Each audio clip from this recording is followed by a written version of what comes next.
शुरुआत करते हैं उस पाक अल्लाह के नाम से जो सारे जहानों का मालिक है। प्यारे दोस्तों, आज हम बात करेंगे उस पहले खतरनाक तूफान की जो अल्लाह ताला की तरफ से इस दुनिया पर नाजिल हुआ। ये ऐसा तूफान था जिसने दुनिया की हर चीज को तबाह कर दिया।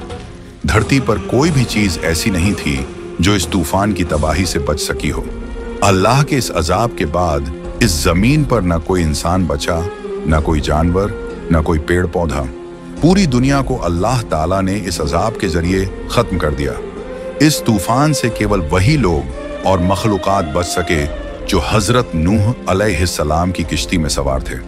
प्यारे दोस्तों, आज की इस वीडियो में हम आपको बताएंगे कि इस धरती पर पहला अजाब अल्लाह ताला ने कब नाजिल किया, और जब अल्लाह ताला ने अपने अजाब से इस दुनिया को खत्म कर दिया तो फिर अल्लाह ने इस दुनिया को दोबारा कैसे आबाद किया, और जो कुछ लोग और जानवर बच गए थे उन्हीं के जरिए ये धरती फिर से कैसे आबाद हुई, ये दुनिया फिर से कैसे बनी। प्यारे दोस्तों, इन तमाम सवालों के जवाब हम आपको आज की इस जानकारी भरी वीडियो में देंगे। इस वीडियो को आखिर तक जरूर देखिएगा। वीडियो शुरू करने से पहले आपसे गुजारिश है कि एक बार दरूद शरीफ जरूर पढ़ लें और कमेंट सेक्शन में जरूर बताइएगा कि आपको हमारी यह वीडियो कैसी लगी। प्यारे दोस्तों, वैसे तो अल्लाह ताला ने बहुत सी पिछली कौमों पर अपने दर्दनाक अजाब नाजिल किए हैं, लेकिन इस दुनिया में नाजिल होने वाला सबसे पहला अजाब उन तमाम अजाबों से ज्यादा खौफनाक था।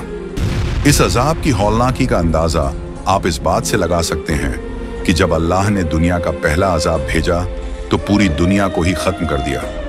इंसानी नस्ल पर पहला अजाब हजरत नूह अलैहिस्सलाम की कौम पर नाजिल हुआ। हजरत नूह अलैहिस्सलाम हजरत इदरीस अलैहिस्सलाम के पड़पोते थे। उनकी कौम शैतान की पैरवी करते हुए कुफ्र और शिर्क में गिर चुकी थी। इस कौम के लोगों ने 5 बड़े बड़े बुत बना रखे थे जिनकी वे पूजा करते थे। इन बुतों के नाम थे वद, सुवा, यगूस, याउक और नस्र। बुत परस्ती के अलावा ये कौम बहुत से गुनाहों में भी डूबी हुई थी और हर तरह से अल्लाह की नाफरमानी करती थी। फिर अल्लाह ने इस कौम की हिदायत के लिए हजरत नूह अलैहिस्सलाम को भेजा।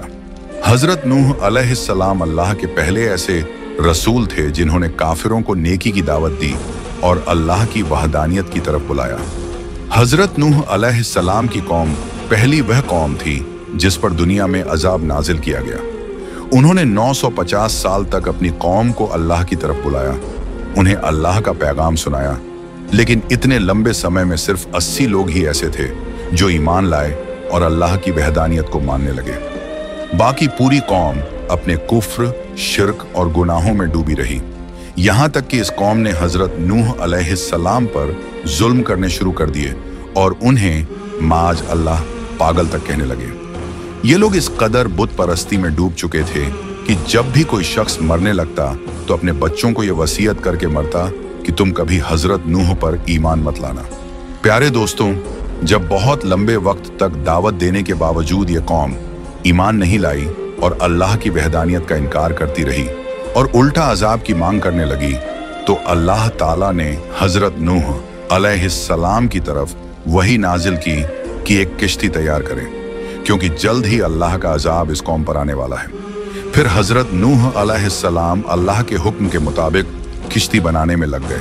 जब वह किश्ती पूरी तरह से तैयार हो गई तो अल्लाह ताला ने हुक्म नाजिल फरमाया कि आप उन सभी मुसलमानों को लेकर किश्ती पर सवार हो जाएं जो आप पर ईमान ला चुके हैं, और जो लोग तुम पर ईमान ला चुके हैं उनके अलावा अब कोई भी व्यक्ति तुम पर ईमान नहीं लाएगा, और बेशक जालिम इस अजाब में डूबा दिए जाएंगे। प्यारे दोस्तों, इस तरह जब अल्लाह ताला का अजाब नाजिल होना शुरू हुआ तो हजरत नूह अलैहिस्सलाम ने अपनी किश्ती में जानवरों, पक्षियों और दरिंदों की नस्लों में से हर एक का एक एक नर और मादा जोड़ा सवार कर लिया, और हजरत नूह अलैहिस्सलाम, आपकी आज्ञाकारी पत्नी, आपके 3 बेटे हाम, साम और याफिस, और उनकी 3 पत्नियां और उनके अलावा 72 मुसलमान व्यक्ति, इस तरह कुल 80 लोग किश्ती पर सवार हो गए। जब हजरत नूह अलैहिस्सलाम, आप पर ईमान लाने वाले लोग और जानवर वगैरह सभी किश्ती पर सवार हो गए तो अल्लाह ताला की तरफ से एक दर्दनाक अजाब नाजिल हुआ। जमीन फट गई और आसमान से मूसलाधार बारिश होने लगी। देखते ही देखते जमीन पर हर तरफ पानी ही पानी हो गया। ये तूफान इतना भयानक था कि इसने जमीन की हर चीज को तबाह कर दिया। हजरत नूह अलैहिस्सलाम की कौम के नाफरमान लोग पानी में डूबने लगे और हलाक हो गए। अल्लाह ताला की तरफ से यह अजाब लगातार 40 दिन तक जारी रहा। जमीन पानी उगलती रही और आसमान बारिश बरसाता रहा। प्यारे दोस्तों, यह वह समय था जब पूरी जमीन पर सिर्फ एक किश्ती ही बची थी जो अल्लाह के हुक्म से तैर रही थी। यह किश्ती लगातार 150 दिन तक तूफान में झूलती रही। तूफान में कोई पहाड़, कोई दरख्त, कोई भी नाफरमान मखलूक बाकी नहीं रही। जब हजरत नूह अलैहिस्सलाम की कौम के सभी नाफरमान लोग हलाक हो गए, तब अल्लाह के हुक्म से तूफान रुक गया और 10 मुहर्रम यानी यौम ए आशूरा के दिन यह किश्ती इराक में मौजूद जूदी पहाड़ पर ठहर गई। जब तूफान रुक गया और किश्ती जूदी पहाड़ पर आकर ठहरी तो उसमें से 80 लोग नीचे उतरे, जिनमें 40 मर्द और 40 औरतें थीं। प्यारे दोस्तों, यही 80 लोग थे जिनके जरिए अल्लाह ताला ने इस जमीन को दोबारा इंसानी नस्ल से आबाद किया। इन 80 लोगों में से सिर्फ 3 ऐसे थे जिनकी नस्ल आगे बढ़ी, बाकियों की नस्ल नहीं चली। वे 3 लोग थे हजरत नूह अलैहिस्सलाम के 3 बेटे, साम, हाम और याफिस। हजरत नूह अलैहिस्सलाम का एक चौथा बेटा भी था जिसका नाम कनान था। वह तूफान ए नूह में हलाक हो गया क्योंकि वह अल्लाह की नाफरमान कौम में से था। प्यारे दोस्तों, ये 80 लोग किश्ती से उतरने के बाद बाबिल शहर के आसपास आबाद हो गए और वहीं उन्होंने दुनिया का पहला बाजार कायम किया जिसे सूख ए तमानीन यानी 80 लोगों का बाजार कहा जाता है। शुरुआत में ये 80 लोग अलग अलग भाषाएं बोलते थे। फिर अल्लाह ताला ने उन्हें एक नई जबान से परिचित करवाया जिसे अरबी भाषा कहा जाता है। इसके बाद वे सभी लोग अरबी में बात करने लगे। प्यारे दोस्तों, इन्हीं 80 लोगों में से हजरत नूह अलैहिस्सलाम के 3 बेटों के जरिए अल्लाह ने नई इंसानी नस्ल को आगे बढ़ाया। अब कयामत तक आने वाले तमाम इंसान हजरत नूह अलैहिस्सलाम की औलाद में से होंगे। इसी वजह से हजरत नूह अलैहिस्सलाम को आदम ए सानी कहा जाता है, यानी दूसरी बार इंसानियत के बाप। जैसा कि अल्लाह ताला फरमाते हैं कि और हमने नूह की औलाद को बाकी रखा।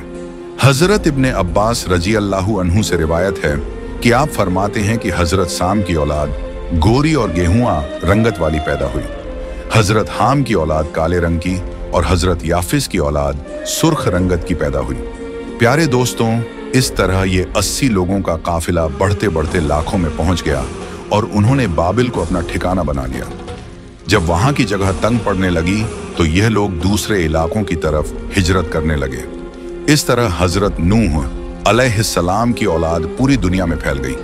इसी वजह से हजरत साम को एशिया का जद ए अमजद पूर्वज कहा जाता है, हजरत हाम को अफ्रीका का और हजरत याफिस को यूरोप का जद ए अमजद कहा जाता है। आज भी दुनिया के बड़े बड़े देशों के नाम हजरत नूह अलैहिस्सलाम की औलाद के बेटों के नाम पर हैं। इसके अलावा यह भी जान लीजिए कि हजरत नूह अलैहिस्सलाम के बेटे हजरत साम को यह शरफ मिला कि हजरत नूह अलैहिस्सलाम के बाद जितने भी नबी आए वे सभी हजरत साम की नस्ल में से थे।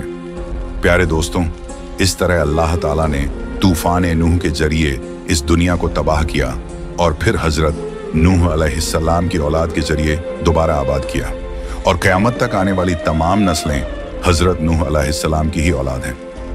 प्यारे दोस्तों, अगर आपको हमारी यह वीडियो पसंद आए तो इसे सदका ए जारिया समझकर अपने दोस्तों के साथ ज़रूर शेयर कीजिएगा और हमारे चैनल को भी सब्सक्राइब कर लीजिएगा।